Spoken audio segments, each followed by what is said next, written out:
Welcome to Under Pressure, the podcast about becoming better men when it counts. I'm Cody Laughlin. And I'm Brian Alfaro. Each week, we have honest conversations about building businesses, leading families, carrying responsibility, and the pressure that comes with trying to do all of it well. If that sounds like your world, you're in the right place. No hype, no pretending we've got it all figured out, just real stories, real struggles, and what we're learning along the way.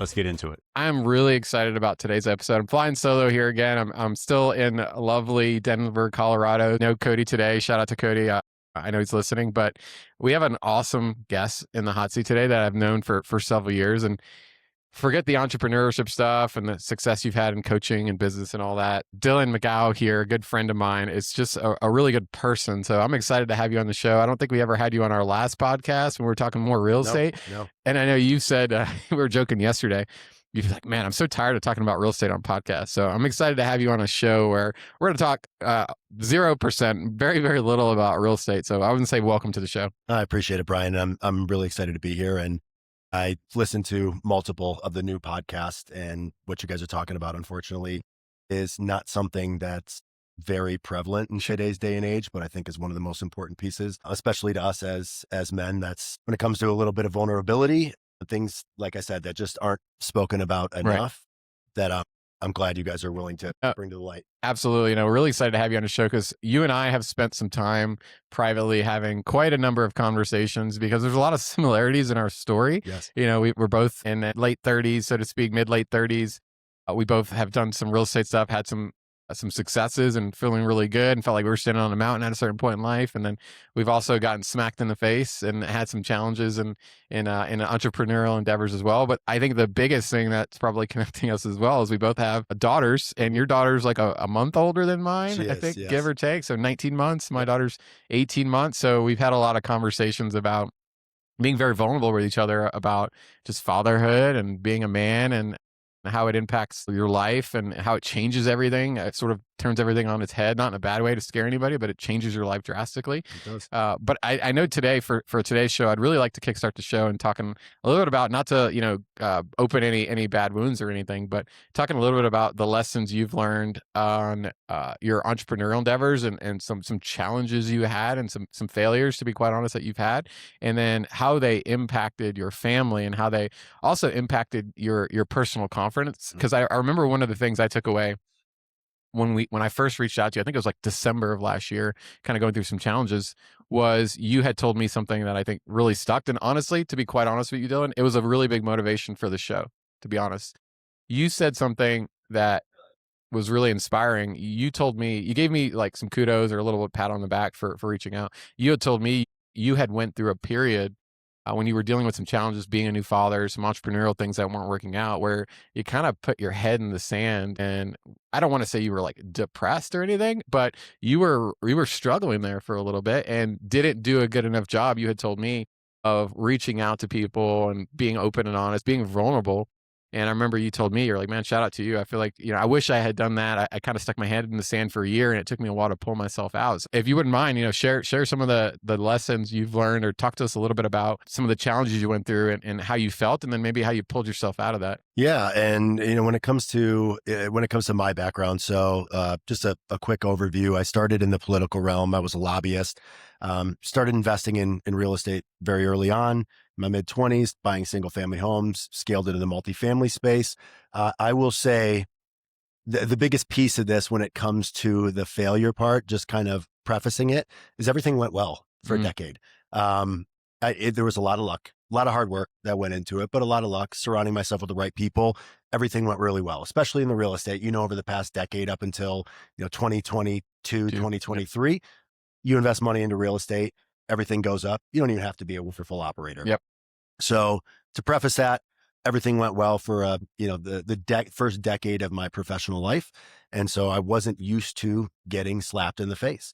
And I made a decision in 2022, 2023, to get involved in something where I didn't necessarily do enough due diligence, and I overlooked some red flags that I never would have overlooked in the past. I've always trusted my gut. This is the first time that I made a decision business-wise to go against my gut because I wanted to move quick. I didn't make decisions based on where I wanted to be 10, 15, 20 years. I made a decision and went against my core beliefs and where I wanted to be over the next couple of years. So made a decision much too quickly, overlooked a major red flag, got involved in a very, very difficult partnership. And the difficulty with that is once the decision made, there was no getting out of it. There was no scaling revenue to the point where the partnership would make sense. So you're stuck. And that led to this depression and not necessarily depression, more of an extreme frustration of being able to use my skill set to get out of this thing. It was just having to operate, battle, and eventually get myself to the point where I could get away from this business and then focus on dealing with the PTSD, so to speak, of the pain that I went through. So number one, it's never overlook these red flags. I heard something earlier. When it comes to people, if there is a doubt, there's no doubt, meaning you should absolutely trust your gut when it comes to partnerships. Don't overlook those red flags. I look at partnerships like a marriage, right? I always used to say that, maybe it's kind of not overcomplicating things, but it puts a very, very serious tone on partnerships to compare it to a marriage. But at the end of the day, in business, you could be working with this person for the next 5, 10, 15, 30 years. And it's just as important to have those same core beliefs, be on the same page goals wise with that partner as you would in a marriage. And unfortunately, I made a decision that went against that early on and had to bury my head in the sand because of that. Would you say that the part of the reason you buried your head in the sand was that it was the first time, maybe in a long time or ever, that you felt that feeling of failure? And I think that's a thing that from, I don't know, early 2013, 14, all the way to 23, a lot of people had success in business and entrepreneurship and real estate and different things. And it's not uncommon to feel like, everything I touch turns to gold. But that first time feeling of true failure, both monetarily is of course important. Nobody likes losing money, but just that the gut punch and the ego punch that you get when you're used to winning. When you're used to always winning, everything I do, I win, everything I do has worked for the last 10 years. Would you say that was a big reason that you put your head in the sand? And then you had mentioned that you had your head in the sand for quite some time. It wasn't like a couple weeks or whatever, and then you were like bouncing back, ready to go. It took you some time to get out of that. Yeah. And I would say there was definitely some ego there. Like you said, you start in your early 20s, everything you touch does very, very well.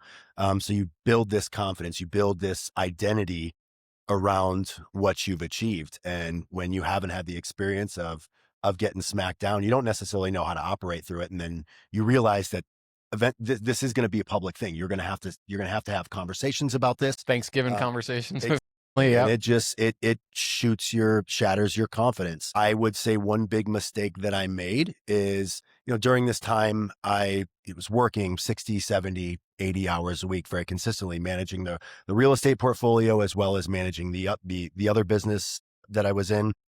Just had recently had a child. So there's the stress of all of that. But as you know, there's a feeling of loneliness in entrepreneurship. And one big mistake that I made was not leveraging the relationships that I had. You hear all of these, not necessarily theories, but you read books, you listen to podcasts of all these ultra successful entrepreneurs, and failure is a part of this. It's a stepping stone. You make the mistake, you learn from it, you don't let it knock you out, and you move on. You don't make that mistake again. But when you're going through it, and you're not talking to people that can legitimately say, I've done X, Y, and Z or something very, very similar, no matter how much you understand that this is a real thing, you feel like you're the only one in the world going through it.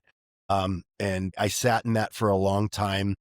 I really had to focus on trying to compartmentalize, first and foremost, dealing with the issue in business. So getting through and separating my emotions, right? Because as you're going through this, it's a break in confidence. It's affecting your health. It's affecting your mental state. But the most important thing is dealing with that business issue and just kind of not necessarily setting aside the emotions, knowing that you're going to have to deal with those things, but dealing with the major problem first and foremost. And so once I got through that, then it was the next 3-6 months, just kind of processing the emotional side of it, dealing with having conversations with folks that have been in very, very similar positions. Because I think one of the worst things you can do coming out of a business failure, a failure in life, is jump into something very similar immediately without processing the PTSD that comes with it. I don't think there's any right or wrong timeline in general to kind of process those things, but there is a right or wrong timeline for each individual. And what I've noticed was I probably spent a little too long in that rumination phase, but I am glad that I didn't just jump right into the next thing. One of the things I would have changed immediately is start reaching out to your network, the guys like you that I can talk candidly with, show that vulnerability with, that have been through very similar things as I, and just to understand that you're not the only one in the world going through this. And I feel like it would have definitely moved up that timeline a little Absolutely. bit more. Well, there's a saying, we've all heard it, success is built on a mountain of failures. And you don't realize when those failures are going to come. They can sometimes be surprises, because nobody gets into an entrepreneurial endeavor and goes, this is not going to work. You're always thinking it's going to work, right? But those failures, when they come, they're very painful. And I think you get better at dealing with them the more you have. And the reality is, and you've probably had this conversation with yourself, is there will be another failure in life. Of course. It's just the nature of it. You're obviously trying to protect the things that matter the most to you, your marriage, your relationship with your kid. But there's going to be other ventures that you try that, maybe don't work out, or deals you buy that don't work out. And you now have the experience of dealing with failure, and you have people that you can talk to go to when you're kind of going through those challenges. What would you say, for that year that you were dealing with those challenges, was there like a thing, or maybe some things you did that helped pull your head out of the sand? Or was it just one of those things where you said everyone's a little bit different timeline wise, you just needed that time to process, and eventually you woke up one day and you said, okay, now it's time to get back on the horse? Yeah. So it was a couple of things. Number one, especially when you've got a new baby, you've got the stress of multiple businesses, health tends to take a little bit of a backseat. And don't get me wrong, there's some excuses there, some things that I just made excuses as to why I couldn't get in the gym or why I needed to eat unhealthy food. Of course, for me growing up, health and fitness was extremely important. That's where I release a lot of my stress, is by being in the gym, playing sports.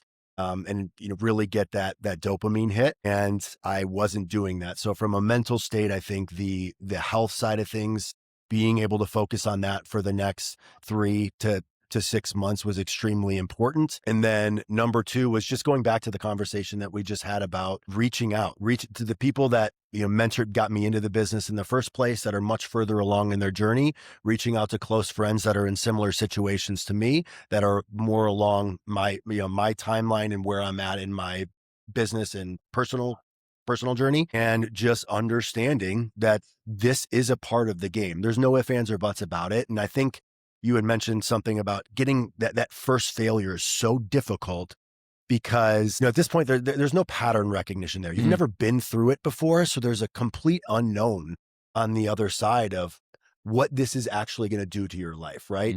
It's doing this right now, but could it get worse? And with that unknown, it creates a lot of anxiety and a lot of frustration, to where you start to have those same failures over and over again, make those not necessarily same mistakes, but going through those experiences creates that pattern recognition, creates the skill set to be able to navigate through those issues, and you have more clarity on where you're going to come out on the other side. And it's you just know it's going to be okay. That's what I was going to say. Yeah. You eventually learn that everything's going to be okay. Most of these, entrepreneurial business failures, they're not life threatening. They shouldn't, ideally, right? But there's more money to be made. There's more businesses to acquire or start. And yeah, your ego gets shot for a little bit, but you also learn a bunch of lessons, and you start looking at it as a glass that's half full versus a glass that's half empty. But one of the things I definitely want to talk about quite a bit is, how did all these things we're talking about are really deep, and you're talking about compartmentalizing them. How did it impact your family?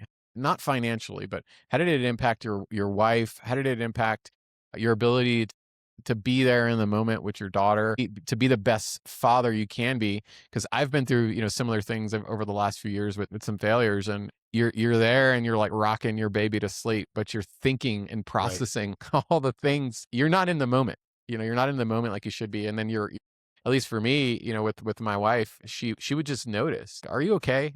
You don't seem like yourself." And the moment you do end up picking your head out of the sand, it's also noticeable. She's just like, you seem happier doing your own thing. You're back on the horse." So tell us a little bit about how those challenges you dealt with impacted your family at the time and how you navigated that. Yeah. I think it came down to one thing and one thing alone. It was a lack of presence. Just like you said, it's when you're dealing with these things, you almost, I don't want to say selfish, but it's all you're thinking about, right? You know that your baby's okay, your wife's okay, but in your mind, the most important thing is dealing with this issue and ruminating on the issue that you just dealt with in business. So it affected my ability to be both present with my wife, present with my child, think about taking the actions necessary to strengthen my marriage, the actions necessary to strengthen my bond with my daughter. So that was a major one, but it just came back to understanding that things were going to be okay, having these conversations with people much further along in their journey and understanding how to navigate that. And just over time, once I just, number one, took accountability for the issue. And even though it was a bad partnership, the decision was still mine early on. And there was, when I didn't take accountability, there was more of this blame other people mentality. And that's oftentimes what I would ruminate on. But I noticed, and it took some time, don't get me wrong. It wasn't I said it for the first time that I'm going to take accountability for this mistake and everything changed. It was definitely a process. But as I continued to reiterate it to myself, hey, this was a decision you made. It was a bad one. You know what led you to make this decision. This didn't knock you out of the game. You've got a beautiful wife, beautiful daughter. You're in the position that this doesn't change things financially for you. Take your time, focus on continuing to create that bond with your daughter, with your wife. This is behind you at this point. Don't make that mistake again. And things, like I said, it was a process, but it changed pretty dramatically once I decided to take accountability for my own actions and that I was not a victim in this. I remember feeling those feelings as well. And you have a lot of sleepless nights and you have a baby that's waking up every 2 to 4 hours and you're already not sleeping like you should. I'd imagine you went through a lot of days that were really rough and challenging, which, definitely impacted your ability to make sound decisions. I like to joke that I mentioned this on a previous episode. Somebody told me this advice. Like when you have a small child, you feel like your IQ just naturally is a little bit lower. It's hard to make good decisions. Yes.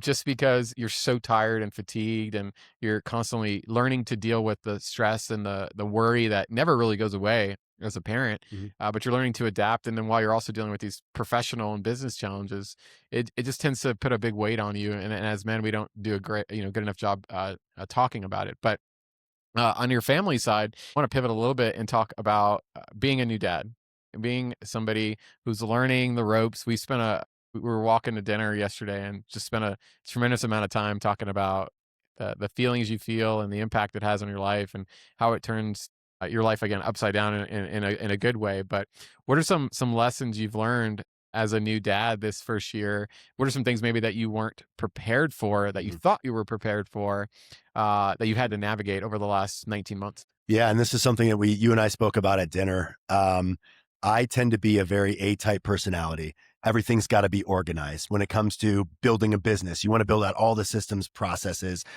lay out the roles and responsibilities from day one. So it's going to be smooth, right? And you want to do that same thing when you're preparing for a baby. You lay out roles and responsibilities for both you and your wife. And you have all these systems and processes on how you're going to manage things on a day-to-day basis. And when you do that in business, when a business starts, all of those systems and processes break.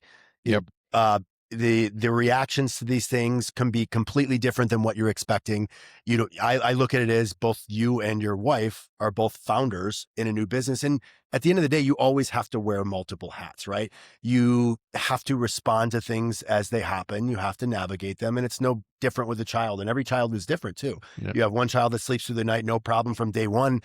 I didn't have that. Unfortunately, we had to navigate those things, and you hear other people and you're just like, yeah, I don't want to hear you talking about how well your baby sleeps. But that's what it comes down to is the don't over prepare, don't overcomplicate things, and just understand it's going to be hard, but it's okay. It doesn't last forever. And you're going to learn through the mistakes that happen, through the systems and processes that break. And this goes into another thing that you and I talked about last night was my relationship with my wife and how you kind of balance those things. And how I looked at it, one of the big takeaways that I had that it took me a while to learn was that you just kind of have to recognize patterns. I look at it as there's this, there's 100% every day.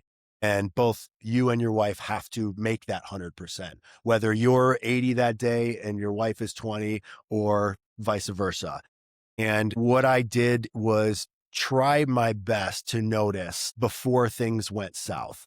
If my wife was up all night with a child, knowing that she has roles and responsibilities the next mornings, things that she has to take care of, if I can kind of see those things well in advance and just handle them, that it's going to make things much easier. If I know there's a day that she's going to be at that level 20 and maybe I'm only feeling 50, but there's going to be a extra level of effort, regardless of how I feel, that's going to get me to 80, we're going to be okay at the end of the day. So anticipating a lot of these things and just recognizing those patterns and vice versa. Obviously, my wife does that for me as well. And I've noticed that putting in that effort and really paying attention to those things on a day-to-day basis has really helped our communication and our relationship as well as how we actually take care of our child. Right. The thing kind of theme we were talking about yesterday is there's no instruction manual for babies. You can buy all these courses and you get advice unsolicited often from grandparents and parents and other friends and family that have kids, but every kid's different and you have to navigate it on your own and figure out how to deal with it. But the point you're making about being aware, I think is something that is so crucial for a new father dealing with, like, basically trying to make sure that the house stays intact, making up for some of the losses. Like if your wife is super tired because she's, pumping or breastfeeding or whatever, and she's the one who normally does the dishes. Well, I'm going to step up to the plate and I'm going to do the dishes, right? Or whatever the thing, the laundry, the trash, the cooking, the dinner, the rocking the baby to sleep. Just being aware as a dad. I don't think that awareness ever goes away. I think it's a little bit more focused when you have a little baby, but the awareness still stays. At least I'm learning it. My daughter's basically the same age as yours, and the need for awareness hasn't went away. It just has changed over time because to your point, you build these systems and processes, and then usually they're broken by the kid, because the kids, they grow so fast, they change so fast, they start developing opinions and they start talking, they start having preferred parents, they start trying to test parents. So all the systems and processes that you thought were working, you just wake up one day and they just don't work anymore. So you have to put new systems and processes in place, and those are only going to work for so long. So it is a very interesting point that I was thinking about it after we chatted yesterday, that parenthood or marriage, there's a lot of similarities to business. When you kind of think about, the way successful businesses operate, there's often a need to be flexible, be malleable. There's often a need to adapt. There's a lot of, you want to be as proactive as possible, but there's also a lot of just natural reactions that are required in both business and marriage. So it's definitely been an interesting 18 months for me, and I know the same for you. Yeah, and I've been, honestly, it might sound cliche, but there's such a beauty in the struggle. You either look at it one way from a relationship standpoint, you can let that struggle take you down. And unfortunately that can send marriages in the wrong direction. Yeah. Or I'm an athlete, growing up, going through the battles and the struggles with my teammates brought us closer right at the end of the day. So if you're grateful for that opportunity, that you have your health, you have the ability to go through that struggle with a beautiful child and a beautiful significant other, I look at it as such a wonderful thing to even have that opportunity.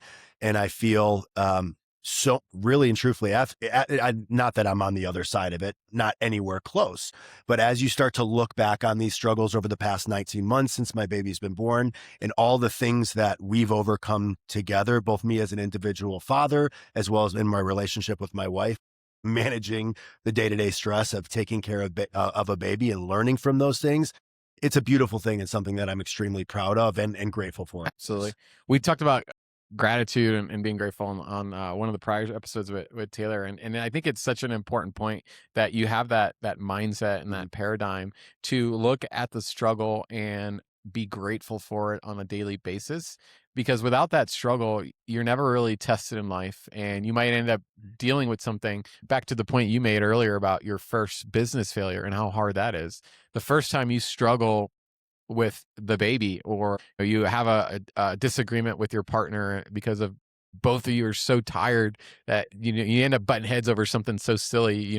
We've all been there, right? But having gratitude for the struggle and being grateful, I know it took me a little bit of time as well, where we would have a rough day with my daughter. She didn't sleep through the night, or when kids get sick, it's the worst. I'm sure you've known that. Yeah. Then you get sick, and then there's often, my wife and I, I've talked about this before, was we were always a couple that we very, very, very rarely butted heads, or we never fought. Definitely not a model couple, but we didn't have a lot of disagreements. But as the new baby came in and you're both running on you're both running on empty, you're tired, the baby's crying, and to end up butting heads over things that you never would have butt heads 2 years ago before you had the kid. But at the end of the day, or on the next day, what I started to try to do, we talked on the other episode with Taylor about waking up every day and finding things to be grateful for. Looking at those challenges and being grateful that you have them. The reality is that they're a huge blessing, because there are people in the world that would love to have a baby, would love to have a beautiful spouse, a beautiful partner, would love to have some financial success in the wins you've had over the last 10 years, would love to own real estate. And all those things that I just mentioned, they all come with headaches. They all come with problems. They all come with stresses and things you have to navigate. But at the end of the day, we're still very blessed, and reminding yourself that on a daily basis, like, man, I'm sick today. My baby's sick. My wife's tired, whatever. But I am grateful for the challenge and the opportunity to get to go through this, because whether you're religious or you follow faith, or you just believe the way the world works, the world is throwing it at you. God is throwing it at you for a reason. You're being tested, and the likelihood is that you're being tested because the world knows and God knows that you can take it. It's trying to make you a better man. It's trying to make you a better entrepreneur. It's trying to make you a better leader. It's trying to make you a better father. I completely agree. And I heard something a little while back, whether you believe in religion or not, that's not the conversation here. But if you were to pray to whoever it is that you believe in, that you want to eliminate struggle, what's going to make you a better person, that higher power taking you out of the struggle that you're dealing with, or giving you the opportunity to struggle and overcome something, asking for a better relationship with your wife and your kid. What's going to make you a stronger person? The ability to go out and take the effort and go through the struggle of building that relationship and learning how to communicate better, or them just giving you a fuzzy feeling that's going to make you feel better. It's all of these things. It's the opportunity to put in the effort that is going to make you a better person at the end of the day, a stronger and more resilient person.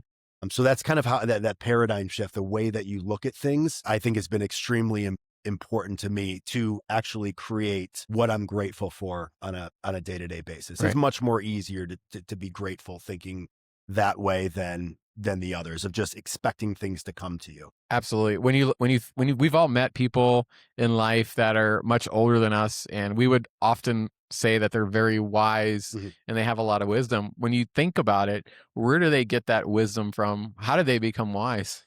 It's because they dealt with a lot of stuff. It's not that they're wise because they're old. Just because you're old doesn't mean you're wise. We've all, met people that are younger than us that are very wise because they've been through a lot of challenges and they've had a lot of great mentors. But I think the struggles that you deal with entrepreneurially, potentially financially, and then especially here I was talking about being a husband and a father, that's what's going to make you and I much wiser men when 30 years from now, when we're having a drink together and we're talking and we're sharing stories, and we've got younger people surrounding us, they're like, man, Dillon's so wise or Brian's so wise. It's because we went through all these failed businesses, struggles with your marriage as you're navigating being parents for the first time, struggle with your kid and learning to raise a daughter and the struggles that come with a daughter versus a boy and those different things. So I think being grateful for it and realizing that every day you're getting a little bit wiser, and it's going to help you leave a positive impact on the world and be a better man.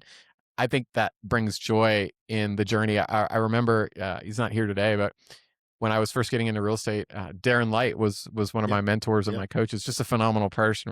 And he told me this about real estate, but it really stuck with me about life in general. And I apply it today a lot to fatherhood and being a husband and just trying to be the best version of myself as I can.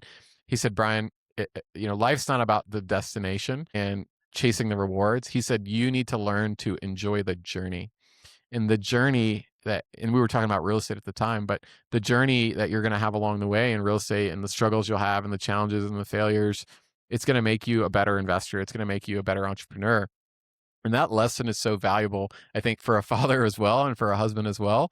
It's not about everything being perfect and your relationship never having problems and you never having problems, your wife never having problems, and the challenges you deal with having a kid.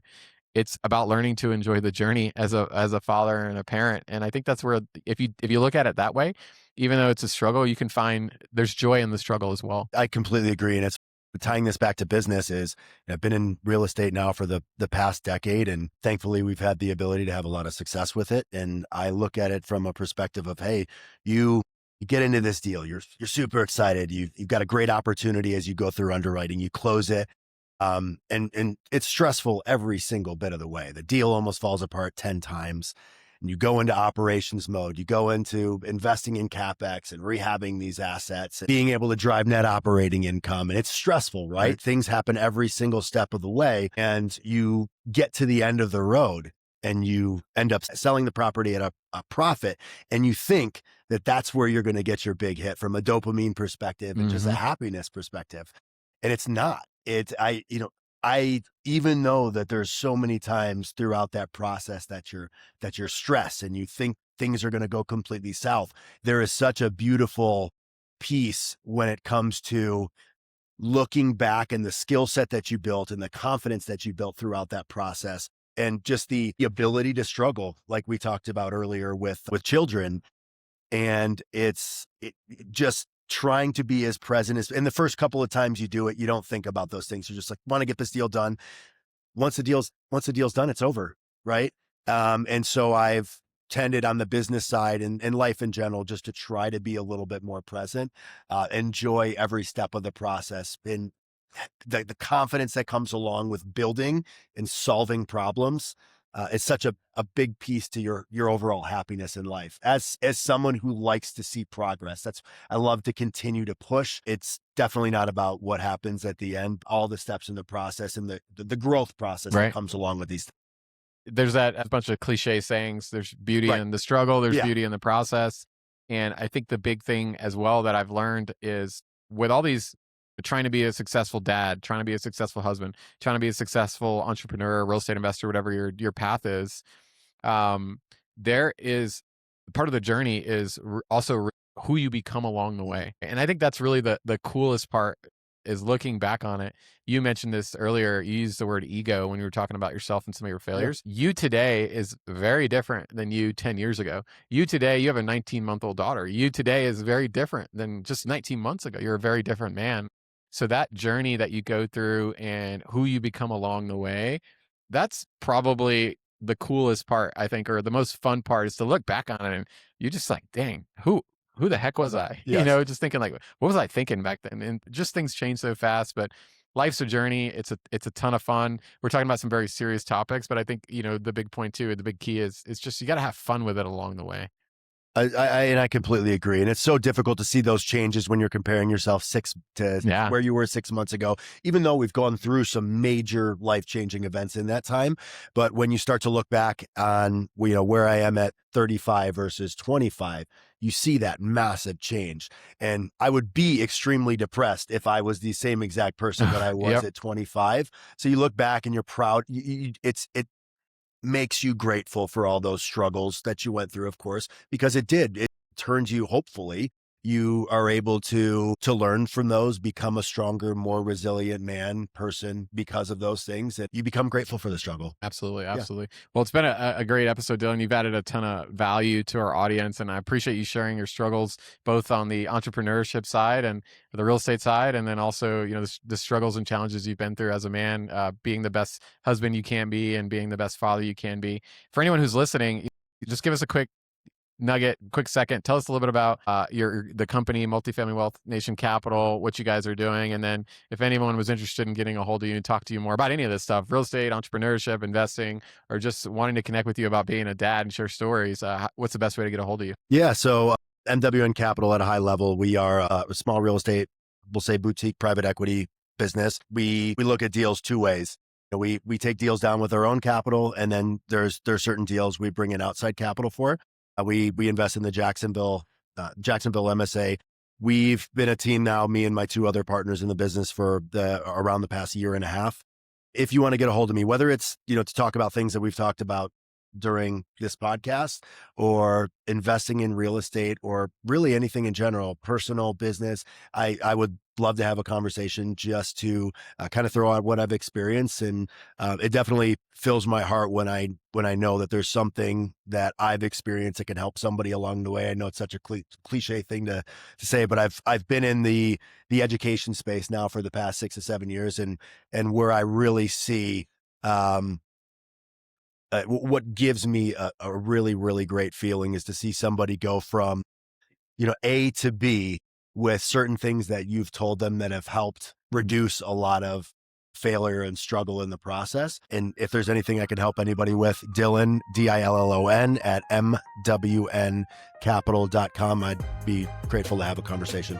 Awesome, Dillon. Well, appreciate you being on the show. Look forward to hopefully having you on again. Wish you the best of luck on your journey, on your entrepreneurial journey, and also being a husband and a dad.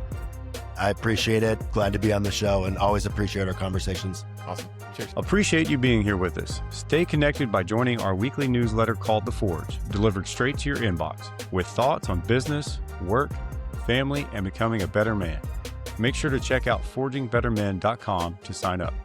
If this show hits home for you, then hit the follow button and leave us a review to help us reach more guys who would benefit from it. This is Under Pressure.